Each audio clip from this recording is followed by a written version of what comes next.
Бұрын ел арасындағы түрлі түйткілді мәселелер мен дау-дамайларда аузы дуалы ақсақалдар бір ауыз сөзбен шешсе, қазір сол ақсақалдардың орнын қоғамдық кеңес басты. Бүгін Семей қаласы әкімдігінде қоғамдық кеңестің отырысы өтіп, жаңа төраға сайланды. Жиынды осыған дейін кеңестің төрайымы болған Мадина Ақабаева ашып, жаңа төрағаны тағайындау үшін ашық дауыс беруді ұсынды. Дауыс беру нәтижесі бойынша Шаған Жұмақсанов Семей қаласы қоғамдық кеңесінің төрағасы болып сайланды. Сіздерге көп рахмет. Іс-шараларға, басқа да шаруаларға белсене араласады деп үміттенеміз.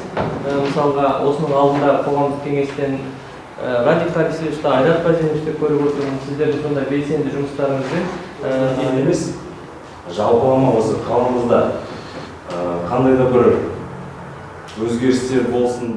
Шаған Манапұлы 1954 жылы 15 қарашада дүниеге келген. Осы уақытқа дейін билер кеңесінің және Семей қаласының қоғамдық кеңесінің төрағасы болып қызмет еткен. Абай ауданының құрметті азаматы, білім беру ісінің құрметті қызметкері, Семей қаласында еңбек сіңіргені үшін құрметті спорт ардагері және өзге де медальдардың иегері. Бүгінгі Семей қаласының қалалық қоғамдық кеңесіне бір ауыздан сайлаған осы қоғамдық кеңестің мүшелеріне көп рахмет айтамын.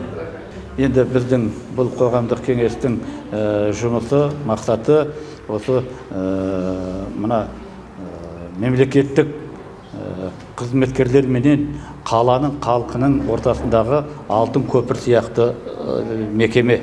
Қоғамдық кеңес төрағасының айтуынша келесі отырыс апта соңында жоспарланып отыр. Онда ашық дауыс беру арқылы комиссия төрағалары сайланбақ.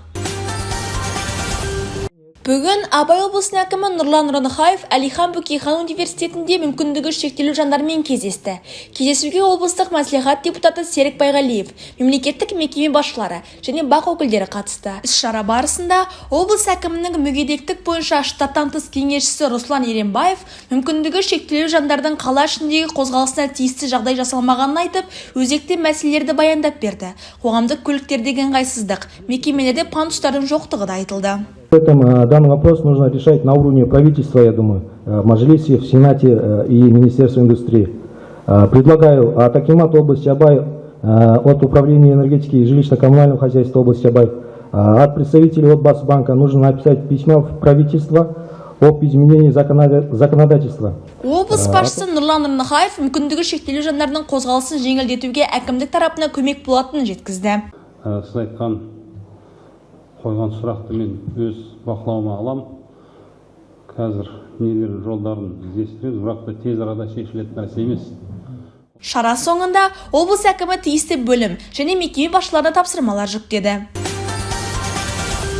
Бүгін Бородулиха ауданының әкімі Ахметқали Нұрғожин азаматтарды жеке сұрақтары бойынша жоспардан тыс қабылдау өткізді.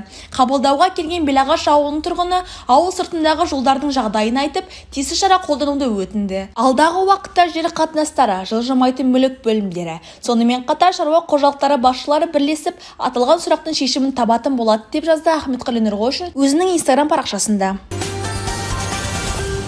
Жарма ауданының әкімі Жарқынбек Байсабыров жұмыс сапарымен Шар қаласына барып, шағын шаһарда жүргізіліп жатқан құрылыс жұмыстарымен танысты.